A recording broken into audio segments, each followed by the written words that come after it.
Ready for a pick-me-up? It's Good News with Kristen on Y107. Something that's really hard for most people when a loved one passes away is writing the obituary.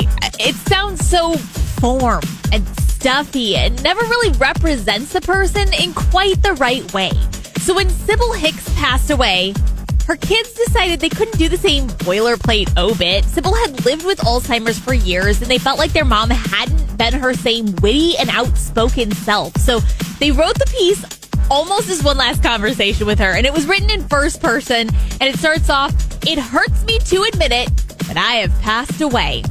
She talks about her husband, but she also says, "I left behind my children whom I tolerated over the years."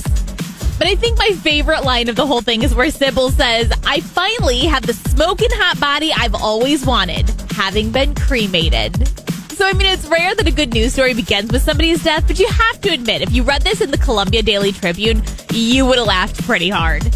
Good News with Kristen. Catch every episode on demand now under podcast at y107.com, on the Y107 app, and subscribe where you get your podcasts.